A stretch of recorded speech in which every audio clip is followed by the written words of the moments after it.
Label interest.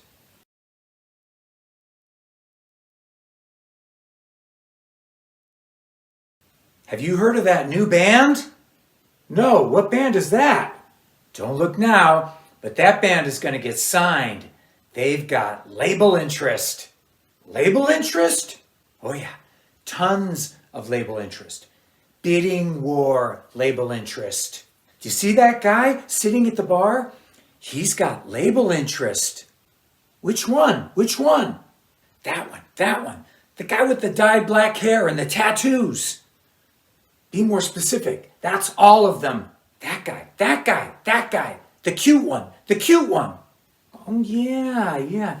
He does look slightly cuter than the other ones. Must be that label interest. I want to have unprotected sex with him right now. Me too. Let's go have sex with them. Not them. Him. The rest of those guys, they're not going anywhere. It's that one guy because he's got label interest. Label interest. What does that even mean? It's an anachronism, really. It's a blast from the past, like mood rings, the Pony Express, like the Model T. It means nothing in 2022. But back in the 80s, on the Sunset Strip, it meant everything. It was like your life-giving oxygen. It was like a shot of Narcan. It was your lifeline when everything around you was poverty and despair. Label interest. It was everything.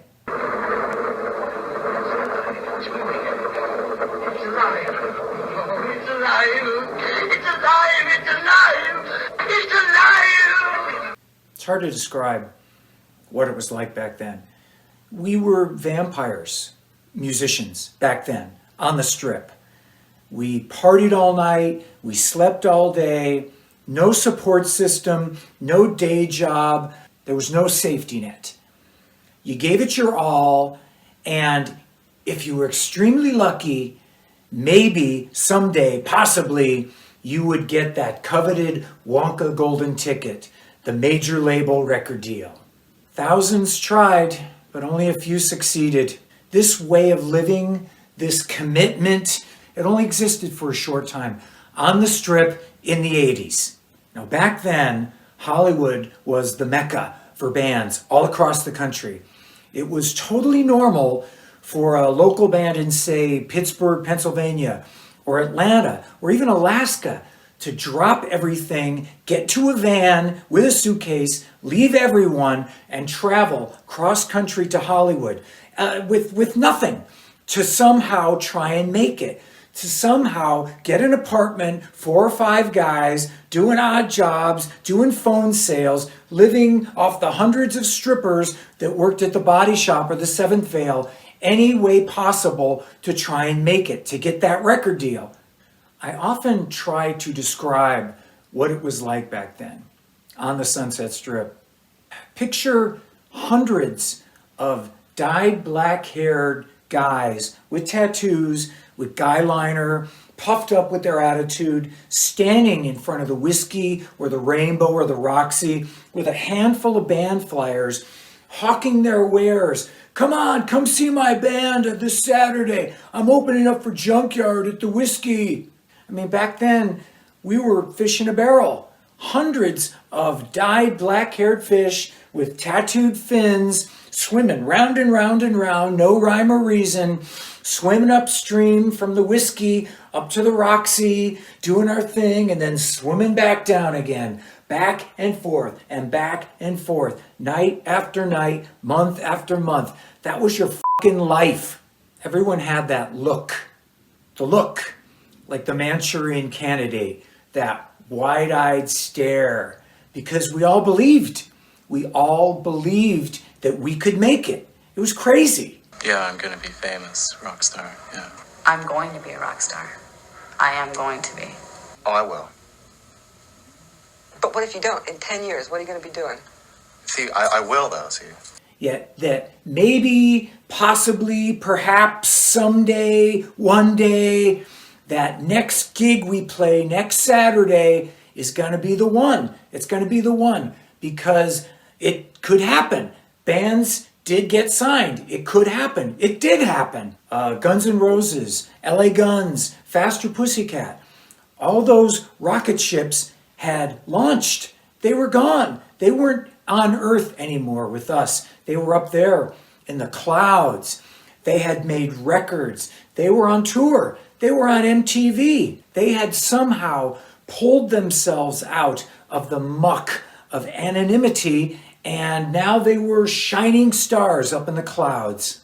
So it only stood to reason that if it could happen for them, that it could happen for us. It could happen to me. That if I stuck it out long enough and worked hard enough and made good music, that it could happen to me. So now we come to that thing called label interest. Now, there were record labels back then, lots of them. If you lived in Hollywood, you would drive by them all the time. You'd see them.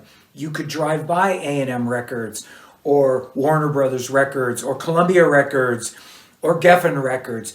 Those huge edifices of stone walled. They were like the Kremlin. They were intimidating structures that you, as a mere mortal, were not allowed to enter. Sometimes these mythical creatures would come down from the lofty heights of Mount Olympus. They were called A&R men. Sometimes they would grace you with their presence and come to one of your shows. And when they did, it was a big thing. You would give them free drinks, you would kiss the hem of their garment, you would share your women, you'd share your drugs, anything. They'd come to your show and they'd stay for maybe a polite 2 songs or so. Then off they'd go, off to find the next Guns N' Roses. You would be on stage and you would watch them as they left. And it was like all the life got sucked out of your gig then. The ride home was silent. 4 people contemplating what just happened, trying to figure it out. What went wrong? What do we do now? What didn't that guy like? The next morning, last night's defeat was forgotten. You have breakfast, you come back, you smoke your joints, and then you powwow, and then you work on the future. This is what we need. We need a couple of new songs. We need to work on that demo. We need to call this guy. We need to call this guy. We need to get some new flyers. That night would find you out again in front of the whiskey, passing out flyers. Come see my band. Come see my band. Networking. Not giving up. Rejection, not a fucking option. Giving up, not a fucking option. You keep going. That was it. That was how you survived. This was how you lived. You balanced on that tightrope. You dangled by a thread. No safety rope. No day job. I can see now how my friends and family viewed my lifestyle. Jesus Christ, he's thrown his life away. He's a fucking loser. He's totally delusional. I can see that now because that's how I would think. But you see, that was then. That was how people lived in the 80s. That's how bands in Hollywood lived in the 80s. It wasn't just us, it was everybody. We all lived like that. We were like little fighters, man. Our little tribe against your tribe. Duking it out every single night. Who's the best band? Who's going to get the record deal? Yak. So what's that got to do with label interest? I want to hear about label interest. All right, let's talk about it. Once in a while, an A&R guy would become interested in your band. He'd come down to your show and he'd actually stay for the entire show, which was fairly unbelievable. After the show, you would talk to him, you'd meet him, he'd tell you how good you were, he'd give you one of his business cards. A fucking business card. You would look at it like it was a holy relic. You almost felt signed just holding the thing. And then they would say, okay, well, call us the next day or whatever. So next day, you would call the record label from the business card and they'd actually take your call. Unbelievable. Oh yeah, send us some of your music. Can you guys get over here? I would walk on hot coals. So you get over there and you get to the front and the receptionist takes your little demo package, your picture and your demo, and then the two of you walk out of that place giggling like schoolgirls. All the way home on the drive, you two are chattering like you just did a gram of coke. Oh my God, oh my God, oh my God. What if they like it? What if they like it? All the what ifs that could happen. You know, what next? Oh, they're going to like it. They're going to love it. What next? Oh, do we get a showcase? Oh, what's going to happen? What's going to happen? What's going to happen? But then, ultimately, nothing would happen. Yeah, your demo would be passed around, or it wouldn't be. It would be listened to by the powers that be, or it wouldn't be. And ultimately, you would be rejected. You know, apparently you were not the next Guns N' Roses, and that was it. You'd call them the next day or a few days later, and then they wouldn't take your call, and you'd know that you were passed over, you were rejected. Another rejection, oh well, another defeat. But this, too, was normal. Being passed over was normal. It happened all the time. It happened to us a dozen times. No safety rope. No day job. No day job to fall back on if this music thing doesn't work out. That was how you lived. That was how everybody lived. You know, it had to pan out. It absolutely, positively had to pan out, or else what? Oblivion? Death? Jumping off the Hollywood sign? I mean, people don't live like this anymore, do they? They don't live like this anymore. Because if they did live like this, you would be considered delusional, outright weird. I mean, we were in our 20s. That was the thing. We were young and we could absorb all the rejection and all the despair and all the pain and all the poverty. We could absorb it and carry on and move on because we were a fucking tribe. So now you can see why that phrase label interest, having a label be somehow interested in you, meant something, meant everything, because you were holding on for dear life. It was like being on Schindler's List. The list is life.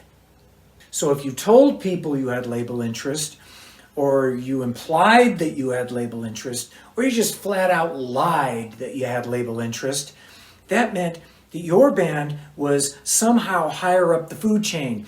You were a little bit closer to a record deal, just inches by inches by inches. You're going to win the race. You're going to win the race. There were some local newspapers in Hollywood, most notably The Recycler and a magazine called Music Connection, and they would have want ads for band members, for bands seeking singers or singers seeking bands or bass players or whatever. And sometimes people would just outright lie and say, band with serious label interest seeks singer. Must sound like Axl. An outright fucking lie, but it didn't matter. You would call that ad and you say, yeah, I'm a singer and I'm looking for a band with label interest. Oh, yes, we have label interest. Oh, you do? Yeah, I sound just like Axl. I have the headband. I'm ready to go. I don't want to wait and I don't want to work for years. If you've got label interest, that's great because I'm ready to fucking go. I want to get signed. I want to get signed now. I want to get signed this afternoon. Right now, in fact. I'm ready. Can you imagine actually putting that in your ad? Band that has serious label interest. Like it was a thing. Like it was a patch that you could sew on your jacket. Was it real? Was anything real? Of course it wasn't. Of course it wasn't. Label interest was a puff of air. It was an idea. It was a phone call that didn't get answered. It was someone dangling on the other end. You wanted so desperately for your music to mean something that you would hold on to anything, any tangible little thread, like it was a life preserver. Jizzo, you're painting a fairly grim picture. I mean, maybe it does kind of sound depressing, but it wasn't. It really wasn't depressing because you were in it and you had the quest. It was a real quest. You know what I mean? You were going to get a record deal come hell or high water, and you were going to do it until you couldn't do it anymore, until your legs gave out. And it was a fucking quest. And you were young, and you had the thrill of being there on the Sunset Strip because you knew shit was happening. I mean, bands were getting signed. Bands did get signed. I got signed. I mean, I remember opening up for a then unknown Guns N' Roses in 1987, and no one knew who they were. And then a year later, everyone knew who they were. I remember opening up for Jane's Addiction, unknown. I had their little cassette demo in my car, and I felt like I was the only one that knew how great they were. And then a year later, kaboom, everyone knew how great they were. The best part of all of it is, the record deal. Yeah, the MTV, the tour bus, the tours, the many, many wonderful years of touring and having a small bit of success. But the best part is that I'm still doing it today, that I have succeeded in becoming a working musician these 30 plus years, that I'm still doing it, that I'm still able to hurl that javelin like I did 30 years ago, that my arm has not given up. I mean, try and explain that to a 25-year-old Jizzo in front of the whiskey with a handful of flyers, dyed black hair, cheap-ass leathers. Try and explain to him how his life is going to turn out.